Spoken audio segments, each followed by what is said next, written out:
une de l'actualité, l'inculpation du premier vice-président national du MRC, Mamadou Mouta, de 6 mois de prison provisoire est un crime contre le MRC, selon son conseil. Le président sud-soudanais Salva Kiir a interdit que l'hymne national du pays soit joué ou chanté en son absence, arguant qu'il est utilisé de manière abusive par certains responsables gouvernementaux.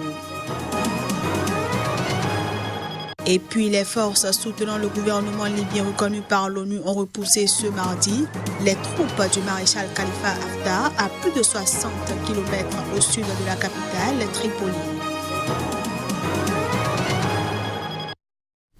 Voilà ainsi présenté l'ossature de cette édition. À toutes et à tous, bienvenue.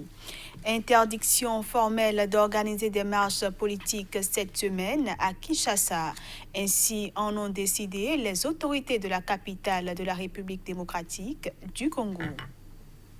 La police a annoncé dimanche interdire cette semaine toute marche politique à Kinshasa à cause du climat tendu entre les partisans du président Félix Tshisekedi et ceux de son prédécesseur Joseph Kabila. Une décision du gouverneur qui a donc instruit la police de prendre des mesures idoines. Toute personne qui osera marcher ou troubler l'ordre public pendant cette semaine va trouver la police sur son chemin.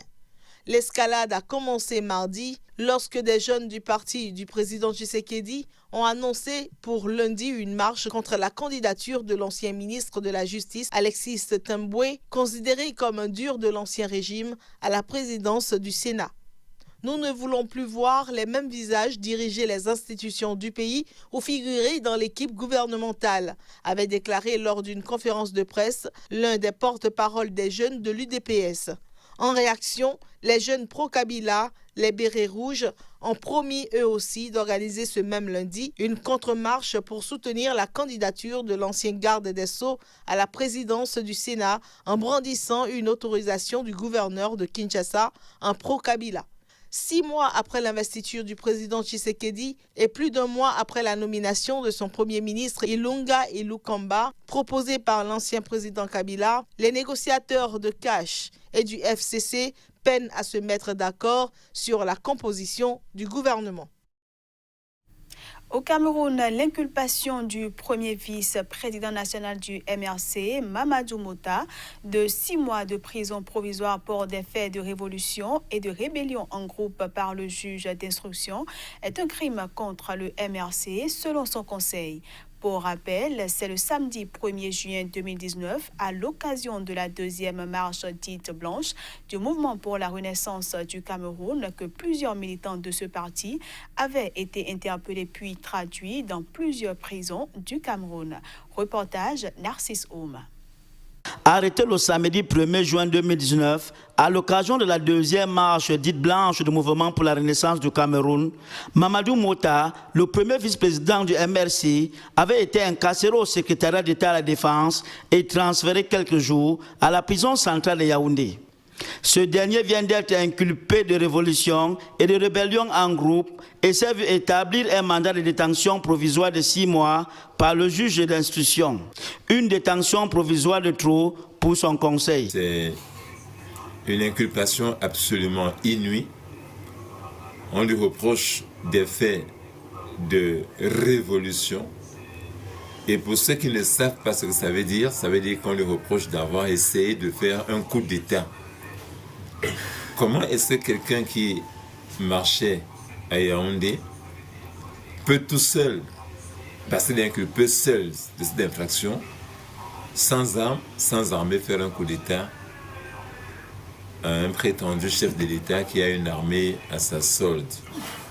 Depuis lors, c'est Tyriane Nadège Balbine Noah qui gère les affaires courantes du MRC en tant que 2e vice-présidente. Au Kenya, le ministre des Finances a été mis aux arrêts par la justice de son pays avec son numéro 2, le secrétaire principal du ministère. Le responsable à la tête du département depuis 2013 est accusé de malversation financière. Le directeur des poursuites publiques, Nourdine Hadji, avait un peu plus tôt demandé l'arrestation et l'inculpation de Henri Rotich et 27 hauts responsables administratifs pour fraude, abus de pouvoir, irrégularité financière et autres crimes économiques. Rotich ainsi que son plus proche collaborateur administratif et le chef de l'agence gouvernementale de l'environnement se sont présentés d'eux-mêmes peu après à la police. Ils sont en détention et attendent d'être emmenés devant un tribunal, a déclaré le chef de la police kenyane. Nous cherchons les autres et ils iront tous au tribunal, a-t-il ajouté.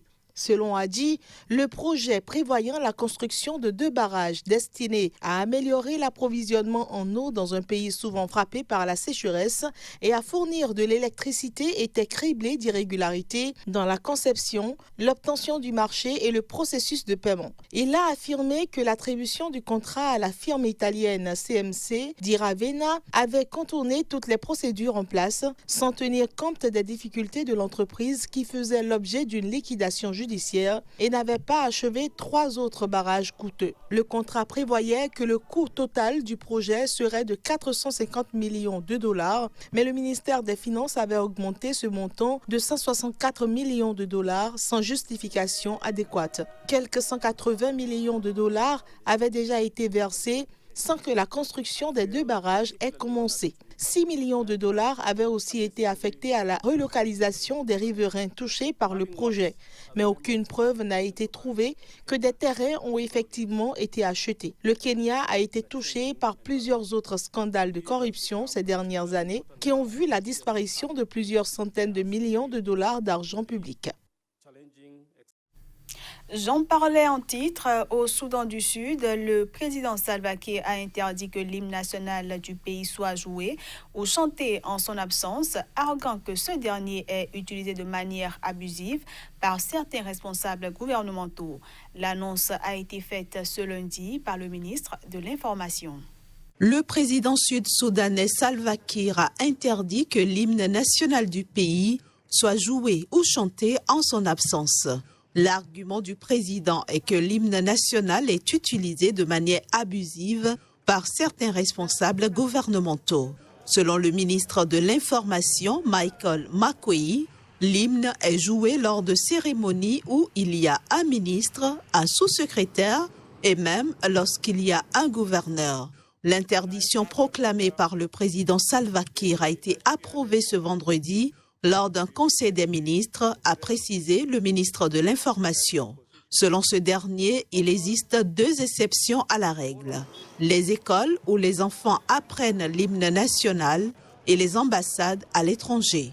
Sans détailler les peines prévues en cas de manquement à ces nouveaux règlements, le ministre de l'Information a également indiqué que les responsables militaires n'ont désormais plus le droit de s'adresser au public en uniforme.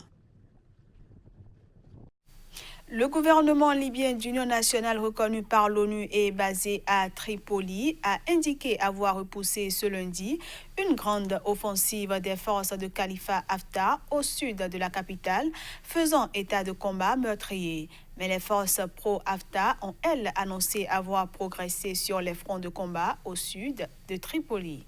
Les forces soutenant le gouvernement libyen reconnu par l'ONU ont repoussé ce mardi les troupes du maréchal Khalifa Haftar à plus de 60 km au sud de la capitale Tripoli, faisant état de combats meurtriers. Selon Mustafa Al-Medji, le porte-parole pour la contre-offensive Volcan de la colère, cette grande offensive était en préparation depuis plusieurs jours par les forces du maréchal Haftar qui avaient mobilisé des troupes à cet effet. Mais elles ont subi une grande et affligeante défaite. Il a également assuré que les troupes du GNA avaient réussi en quelques heures à repousser les forces du maréchal Haftar et à les contraindre à battre en retraite. Mustafa Al-Medji a aussi fait état de 6 morts et d'un nombre de blessés dans les rangs des forces pro-GNA et de 25 morts et blessés parmi les combattants du maréchal Haftar. Le porte-parole a en outre fait état de la destruction de 3 chars, de 4 véhicules militaires non précisés et de 2 blindés appartenant au pro-Haftar et de la détention de 11 mercenaires qui combattaient dans leur rang. De leur côté, les forces pro-Haftar ont annoncé une avancée précisant que les unités militaires progressaient d'un pas ferme sur tous les fronts de la capitale, prenant le contrôle de nouvelles positions et provoquant de grosses pertes à l'ennemi. elles ne donnent pas de bilan des pertes dans leur rang. Les combats, en revanche, faisaient toujours rage mardi dans certaines des banlieues sud de Tripoli et des bombardements ont été entendus jusque dans le centre de la capitale libyenne. Ce journal se poursuit et on passe à présent à la revue de presse Afrique.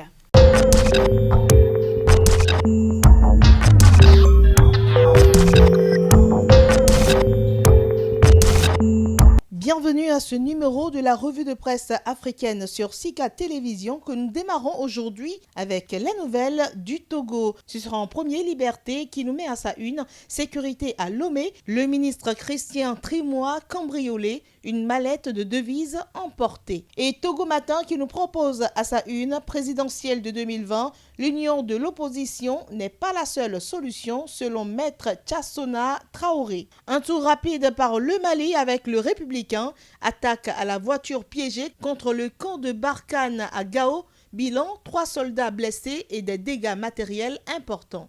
Du côté de la Côte d'Ivoire à présent, le sursaut, crise au sommet de l'État, document exclusif sur les raisons du divorce Ouattara-Bédié. Pendant ce temps, l'essor ivoirien se penche sur la conclave entre le conseil politique du RHDP. Ouattara a donné des directives aux grandes instances du RHDP. Patriote à présent, Ouattara a rencontré son commando hier, RHDP, et maintenant le terrain. Le nouveau réveil présidentiel 2020, Gon candidat RHDP de dimanche. Plus dur sera sa candidature. Puis le quotidien numérique se penche aussi sur les nouvelles en Côte d'Ivoire, la sortie médiatique de Guillaume Soro qui interpelle. Guinée-Conakry, l'opposant Cellou Dalein Diallo veut barrer la route à un 3e mandat d'Alpha Condé. Cap à présent sur le Burkina Faso pour retrouver le pays. Dialogue politique au Burkina, hormis la carte consulaire biométrique, tous les autres points ont fait l'objet de consensus.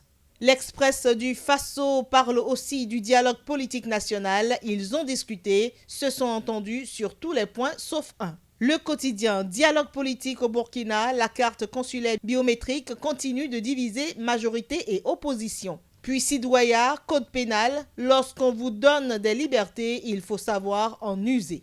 Passons à présent aux nouvelles du Cameroun avec Cameroun Tribune. Adamawa, la sécurité restaurée. Mutation nous propose comme titre exclusif, Ayouk Tabé parle. L'économie, infrastructure, le port autonome de Douala gagne en autonomie. Le Sénégal est aussi au rendez-vous avec en premier Sud Quotidien, gestion et avenir du Parti socialiste, la prête-à-nord de tous les dangers. Le quotidien, décès de l'industriel Amé Amar, le Sénégal perd un capitaine. Avec enquête, nous pouvons lire dossier évacuation sanitaire à l'étranger, la grande nébuleuse. C'est déjà la fin donc de cette revue de presse africaine. Ravi de vous l'avoir présentée. Restez fidèles à Sika Télévision.